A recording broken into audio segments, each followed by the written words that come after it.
I was a kid, I always dreamed about being an NBA player. Wearing a Dallas uniform has been a dream come true. Growing up in Serbia, I fell in love with basketball. You know, I kind of developed fast.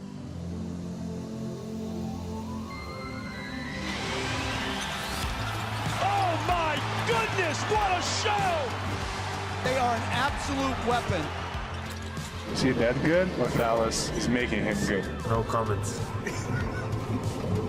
Luka mania, you know. Nikola Jokic out of Serbia. When I came here, I just told myself I want to be the best I can be. Two of the most versatile players, both walking triple-doubles. Jokic flushes it down. Straight away, three-pointer, good! Play like this in the NBA has been like a dream to me. I worked so much to get here. Hopefully I'm gonna win a ring one day.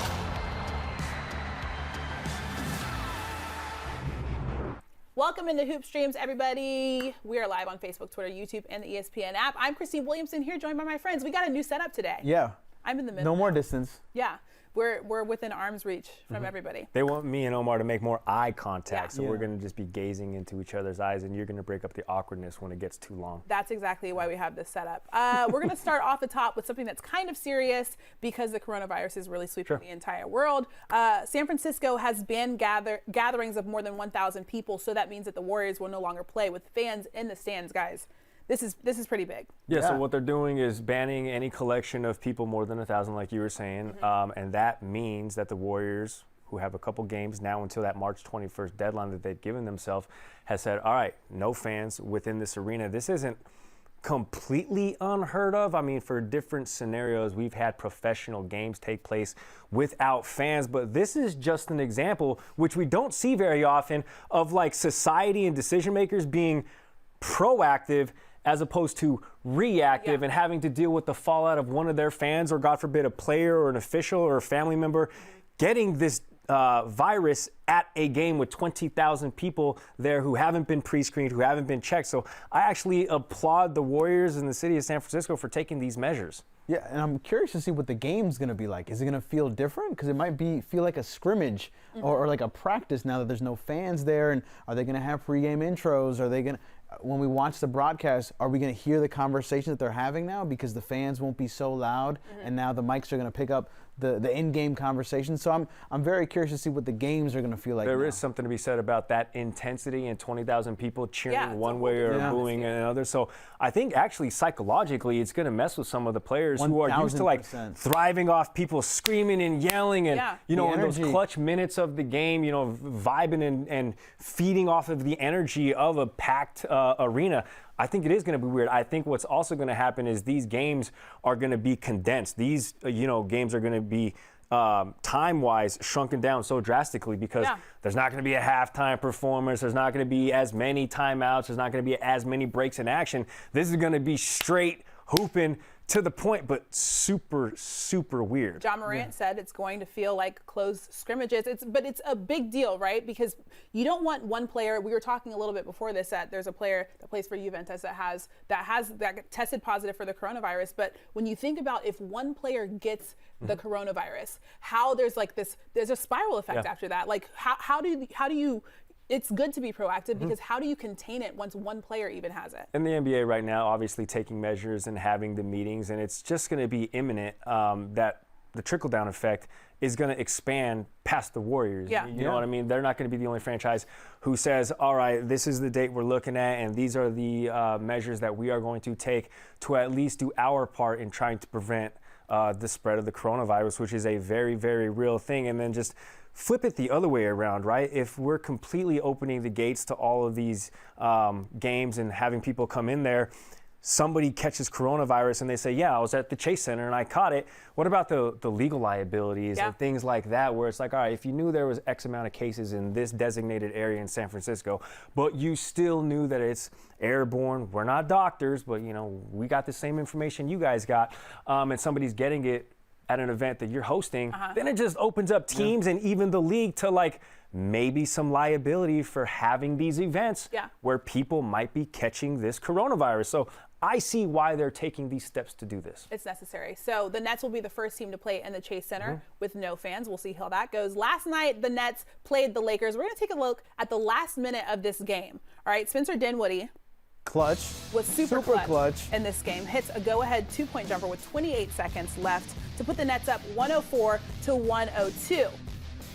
Then LeBron, layup. You gotta make it. You gotta make it. He misses it. It was rough. It was super rough. Neither team was able to come up with a rebound, but the ball eventually went to the Nets. Look at this. It's in and then it's out. He's supposed to be clutch. That was not clutch. That's the one shot that you always make. Oh, you found a LeBron now. That's that's what we're doing now. But this is the right play. People are going to clown him for this. This is the right play to make. AD's wide open on the three-pointer. He had just made 2 3-pointers, so it seemed like that was going to be a bucket, but it was not. I think this is but you know how people like to give LeBron crap for not taking the shot every time? Gary, what is your thought on it? Do you like when he passes it and makes the right basketball player? No. There wasn't a defender in a Bed-Stuy jersey 15 feet close to him on the court. Everybody was behind AD, and we saw KD, everybody chirping. Let's take a look at that, actually. 100% he made the right play, LeBron, in terms of kicking it out to AD, who... But look at their face. Yeah. They're like They were just But KD looked disappointed. Look at KD. He looked like, oh, no. Well, that's because AD... He was mad that he was wide open. That's because AD, even though he's a big dude, he gets buckets from three. So this wasn't like necessary. It was a low percentage shot in AD standards, but this isn't uncommon, him splashing from three with defenders on him. It just happened to not go his way. I saw this loss coming, though. How? Break it down for me. Bucks win, emotional, physically taxing. Clippers win, emotional, physically taxing. There's always, and I know we sort of hate the term like trap game. There's always games like this, whether before a big emotional, physical stretch or directly after a big physical, emotional stretch. The Lakers, arguably coming off their 2 biggest wins of the season. And then the Nets come in. Everything was left on the court these last 2 games. So I'm not surprised, let's put it that way, that the Nets came in and got a win. That makes sense. You can't win them all. All right, next at Wizards. Wizards win 122-115. Real deal Beal airballed a finger roll, and he decided because he missed this one. Because who airballs a finger roll? He's standing under the basket because he's so shook by what he just did. Couldn't believe and then he does some push-ups. Well, listen, you know what? I'm going to give him some slack. He's been playing great. He's been carrying that team, and he's just so tired that he missed the layup. Hey, listen, that's accountability also and as well. Plus, to your guys' point, Bradley Beal has been nothing but a bucket. He's a bucket. His entire season, well, actually, really his entire career. So you know dang well none of his teammates were like, dang, you didn't make that finger roll, because he would have been like, when you guys going to start making shots? No, his teammates have been doing that all year. It's okay. He can do it just once. I love it. That's like what you used to do when you were a child, you know, and you missed it, and then you had to do push-ups. All right, let's talk about this, because this fan went a little crazy after Thomas Bryant made this bucket. And give him courtside seats. He should be there for every game. I've never in my life gotten that excited about anything that somebody else has done. I feel like Gary might. I feel like you're that guy.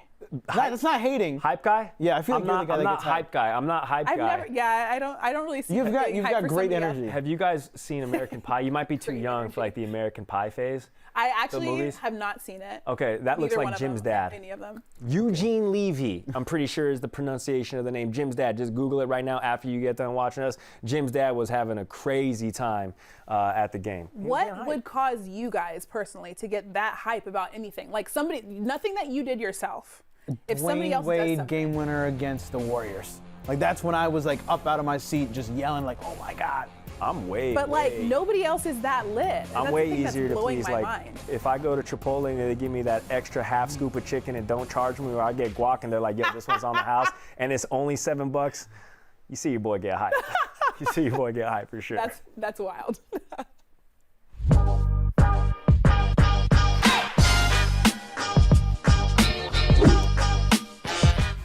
you guys saw that, it's time for In My Mentions, where we check out some of the latest viral videos. And because it's his thing, I'm going to toss this one to Omizi. What do we got? Today is Anthony Davis's birthday. The big birthday. 2 So a few hours ago, I'm on Instagram. I checked LeBron's Instagram story, and he had an interesting, when he first saw Anthony Davis, he had an interesting way of singing Happy Birthday. Okay. Happy birthday, AD. Happy birthday, homie. Happy birthday, my guy. Happy birthday, bro. Huh? Adorable. My guy. Braun knows how to use that. I bet you Bronny taught him though. He's like, Dad, if you want to zoom, you gotta flick do up. this. You I gotta honestly flick the don't know thumb how up. to do that. I don't know Flick how to the do thumb up.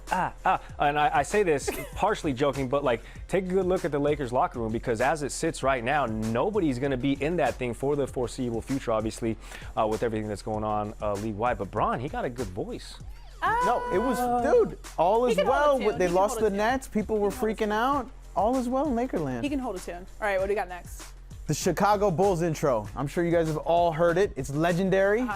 Now, if you're getting married, Gary, if you get married, are you gonna come out to it? Because that's what this next guy did. Okay.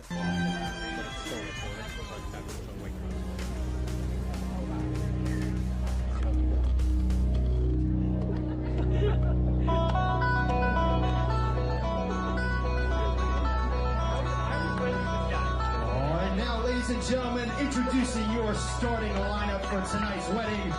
Standing on a staggering 5'8", on a good day, of course. Weighing in at, well, we're gonna go past that one. Hold on, we're going way past that one. From the University of Florida Southwestern State College, your groom number 20, Brian Zeller. Wow. I love all the planning that went behind it, but also like the serious conversation they had. Like, yo, listen, I swear to God, if you say my weight in front of all of these strangers and people I don't know, we're gonna have some serious problems. On top of that, I'm an official at my best friend's wedding in May.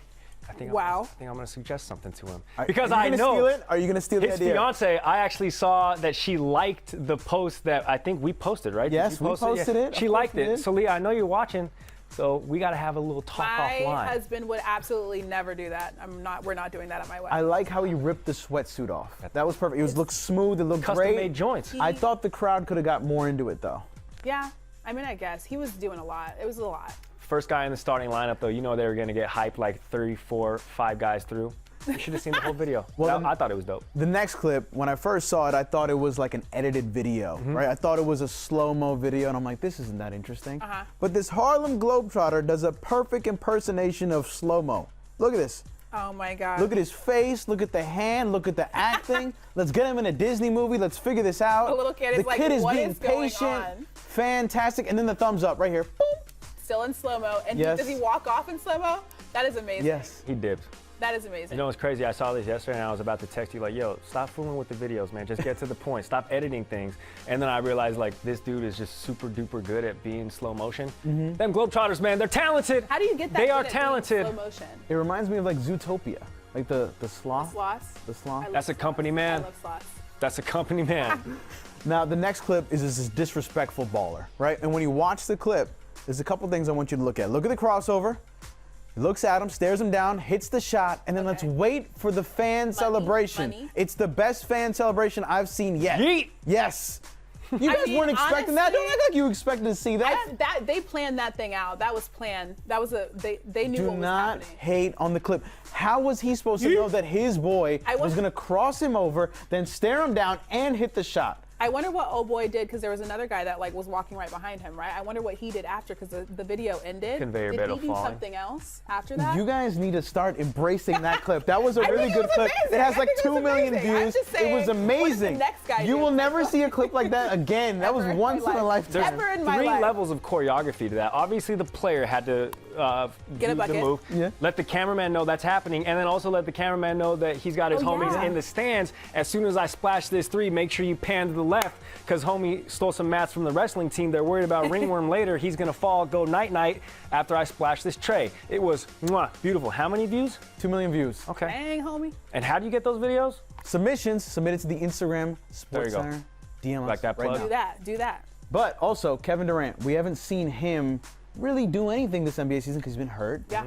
But we finally saw some footage of him dunking. He looks springy. Like, we've seen a lot of him just kind of sitting there and shooting threes.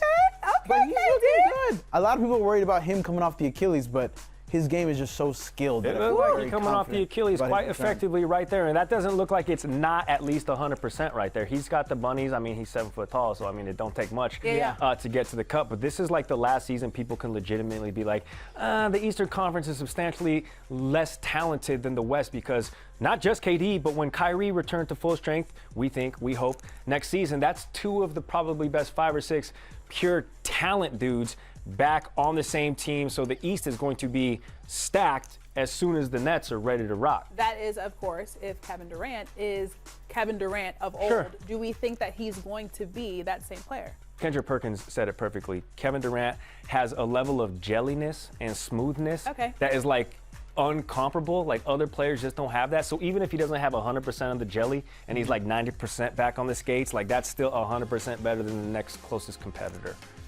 The East isn't ready for this jelly. Actually, that's a different song, but like that's when Beyonce was in a group. Some of y'all don't remember that.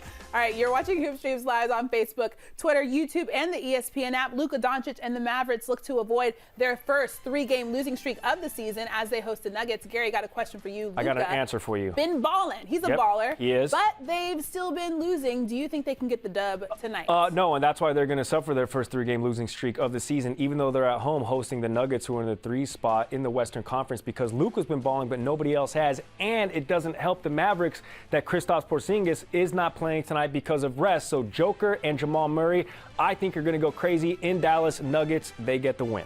All right, we'll log into your cable provider to watch that game. So we have moved sets because it's time for the NBA translator. Sometimes players say one thing and they really mean something entirely different. We're going to start with the Celtics, who blew a 19-point lead against the Pacers and were just 4 points away from their 5th loss in the last 6 games. After that game, Marcus Smart said this: "Good win, and it couldn't have come at a better time with the week we've been having." Guys, what do you think he meant? First and foremost, Omar's not going to say it, but I'll say it. We feel a little bit nervous. This kind of feels like an interrogation room. So.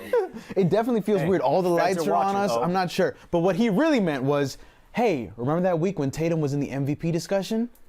That was fun. That was fun. And that's crazy because that was only like a week and a half ago we were talking about Jason Tatum making a late surge. I know Marcus Smart is blunt. He's to the point. So additionally, what he really meant was, real talk, guys, we've kind of sucked the last couple games, but I'm not going to go ahead and say that. So it just feels good to get a dub. I like it. All right, Bradley Beal, Real Deal Beal, scored 39 points, giving the Wizards the dub over the Knicks. They won 122-115. After the game, Bradley Beal said, "What helps me and what helps us as a team is when we have fun." Guys, what did he mean? That he's been carrying the team the entire year and he's tired of just losing. But what he really meant was, I've never had to work so hard for fun in all my life. Remember this dude like 2 weeks ago was dropping 50 on back-to-back nights and his team was taking L's? So basically what he's saying is, you know what? I'll drop 40 and get a win, then drop 50 and have you bums lose for the team. So yes, this is fine for us. Dang, the bums. Okay. In LA, Clippers versus Lakers. The Clippers lost their first one to the Lakers this season. Clippers guard Patrick Beverley was asked what it was like to guard the king. And this is what he said. No challenge. It was not hard at all.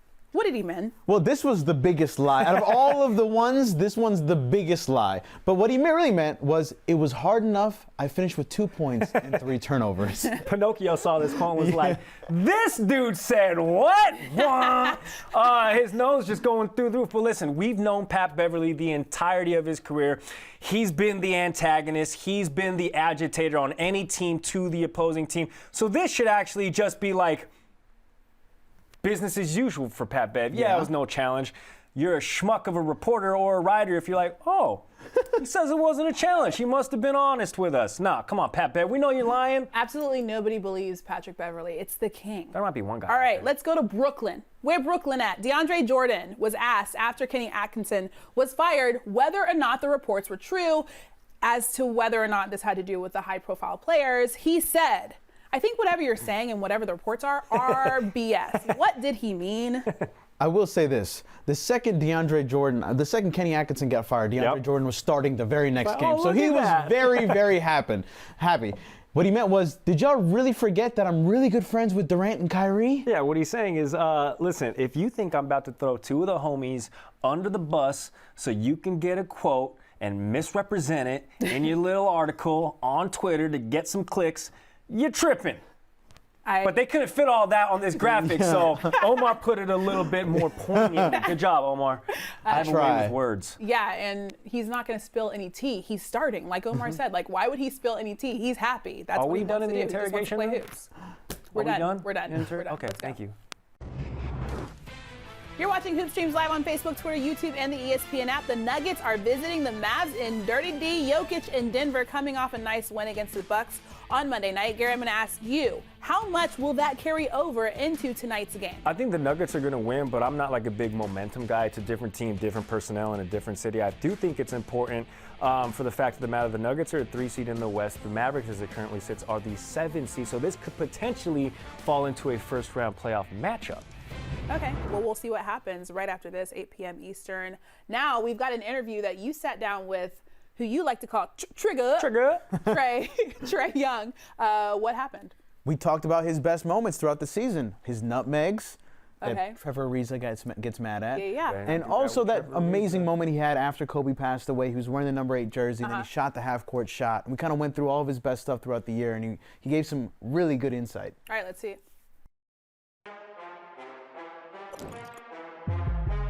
Yeah. I ain't choose the game chose me. I'm a champion, I need some trophies. Trae Young is the maestro.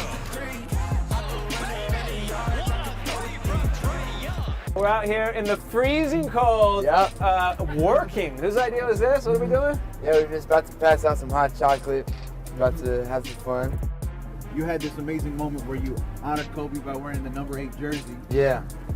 And then before the second quarter buzzer went off, you drilled a half-court shot. When you felt it, did it feel good? Was there anything different when you shot it? I knew it was going in. And Trae rips that baby in. It felt good when it left my hands. I just knew that whole day he was there with me. That was a tough day to play basketball, but it's crazy because I let it go at 0.8 seconds. Well, and it was special. Now, did you shoot 24 shots on purpose?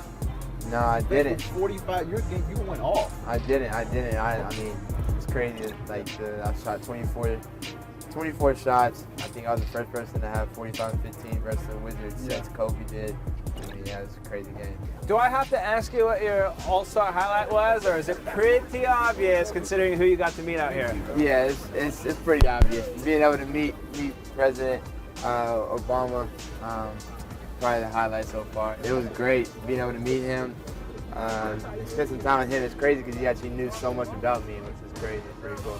What did he break down? I mean, he just knew so much from watching me in college all the way up to now, telling me how my team, my career with the Hawks is gonna eventually turn. There you go. Yeah, it's cool that he's been following. Has he mentioned some of your highlights? He talks about my nutmegs that I do. You do a lot of them. So well, guess what? I have a lot of your nutmegs. You did the one against J.J. Redick as well. Now watch this move around J.J. That has been one of your go-to plays. There you go. And people they're always caught off guard. Their legs are wide open. What do you see from defenders? Just like, hey, you see an opportunity and you go for it every time? I just see their legs open. For me, being able to create some space and momentum as I throw the ball out, it creates a lot of space, and I'm able to get open. Puts up the rainbow and hits it. And then the other, really patented move is the between the legs you do. Yeah. Where you always fake everybody out. Yeah. So if you think about it, I do a lot of passes behind my back to the popping big. And so whenever I do that and I come off the screen, the defenders know that I made passes behind my back to the big popping. So he thought I threw it to, obviously in this clip, Dwayne popping. And he ended up rolling.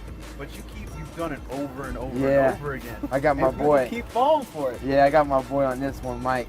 I got my boy MPJ on this one. That's my brother. Well, I appreciate the hot coffee.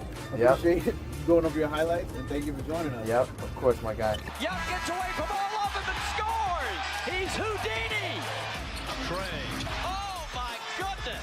Trae Young. I swear he could hit one coming up the MARTA escalator.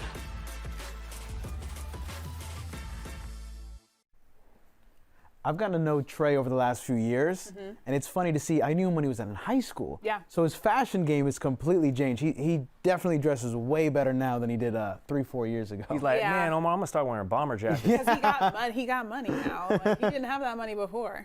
How's his 2K game? He's really good. Like, we were playing this summer, and he was pissing off every single person that was in the room. There was like 8 of us in the room, and he was the only one that kept playing because he never lost. Legit, never lost. And he picked some bad teams like the Hawks and was beating everybody. Hey, speaking of the Hawks, a lot of Hawks fans eating their words because it wasn't too long ago they were like, wait a minute. Are we sure we want to take Trae Young? And now they're like, this looks like a good pick now. That was the entire Good NBA. swap. That was the entire NBA. Okay, so we've got Nuggets versus Mavs coming up next. I know the Nugs are your team, basically. I like them. Yeah, I like them. That was like your sleeper team going into the NBA season.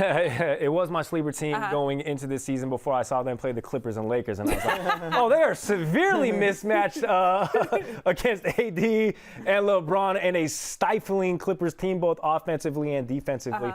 But I do like them against the Mavericks. Both teams over the course of the last 10 games are 5-5, and I think they match up pretty similarly. And like I was mentioning, this could potentially, depending on if there's any sort of movement in the standings, could be a first-round matchup if the Mavericks go to a 6 seed or if the Nuggets regain the 2 seed. And I think it's nice. You got 2 young, fantastic point guards, Luka and Jamal Murray. Then you have 2 fantastic bigs, more Joker than Kristaps lately. He's very hot and cold. You know, last 2 games he's had sub 10 points, but then some games we've seen him drop 30 points and 30 some odd points and lead the team in scoring. So he's very hot and cold this season. I think the Nuggets get the win on the road against the Mavericks, but I think it's a matchup that we need to pay attention to because it's a matchup we might see come playoff time. What do you think the likelihood is that the Nuggets say or get the 2 seed in the West? Well, I mean, they've sort of lived in the 2 seed like the majority of the season, and it hasn't been up until recently that they conceded that now to the Clippers. So it's LA, Denver, but I mean, it's not outside the realm of possibility for the Nuggets to leapfrog the Clippers or the Clippers lose a couple games because PG and Kawhi aren't playing and they regain the 2 seed. The only thing that worries me is, like, we saw last year, they had that high seed against Portland and they lost. And I'm just worried about them when it comes to the playoffs because I'm not sure they're too inconsistent when it comes down to crunch time, when it comes down to just winning these big games. And I'm worried it's going to take a couple more years before they kind of get over the hump. Having a finisher, but I think there's something to be said about a young team, a super young team like the Nuggets were last year, and obviously one more year matured this year, learning from that heartbreaking series loss because they lost at home against the Blazers, and of course the Blazers matched up then. Or no, this was 2 years ago with the Warriors. But it's one of those things. The Nuggets are like, they're taking their lumps in the playoffs. This isn't like losses, you know, in the early part of the season where they can't look back on and be like, yeah, we don't want to go through that again. So I see the Nuggets getting past at least the first round. Of course. My worry just becomes the second round. Are they a legit contender? They also swept the Bucks. I mean, that's the best team in the league. Bucks didn't have Giannis. Okay, but they still, it's on their resume. And that is a gigantic asterisk when you say, yo, the Nuggets did beat the Bucks, and I think they only beat them by like 2 points, something like that, at home, which home court advantage, who knows at this point if it's going to even be an advantage come playoff time with everything that's going on in the NBA and obviously the global sort of as we pull out and look at the global ecosystem at this point. So who knows? Who knows? Let's talk about the Mavs because we haven't talked about them. Sure. We've been talking about the Nugs. Obviously, without Kristaps, as you said, what do you think that they look like going through the rest of the season? I think they're still a playoff team. I mean, I think with the talent of Luka doing what he's doing and being, I think, a top 5 scorer in the NBA, like he's going to get them into the playoffs at least a 7 or an 8 seed. Of course, I think everybody looking up to the 8 seed is more of a competition than the Mavericks having to look down at the 8 seed. I think they're going to get into the playoffs, which I think is going to be good. And then again, I think the dark horse is quite literally the unicorn. So the unicorn in this conversation is Kristaps Porzingis. If the 7'3" center can be the guy he was in New York before the injury and take over games. We saw that just a couple games ago when he, like I said, led the team in scoring. He had 30-some-odd points, and we're like, okay, this is the unicorn we're all used to. And that would be a incredible dynamic duo. Luka and Kristaps, top of the key, in the paint, working well off each other, I think that'd be incredible. It's never played out the way we imagined it. Like the year that Kristaps tore his ACL, he was on a tear. Yeah. We kept posting highlights of him dunking on people. He had one amazing play where he blocked the shot, then ran against the Suns and then dunked it. And we haven't seen that same guy. There hasn't been any Kristaps highlights, and not that highlights are the only things that determine if you're playing well. His efficiency's lower. It hasn't been the pairing that we thought it would be yet. All right, well, we'll see what the Mavs and the Nuggets do tonight, 8 p.m. Eastern. If you're watching on the ESPN app, make sure you're signing into your television provider so you can watch that game literally in like 2 seconds, all right? We'll see you guys next week.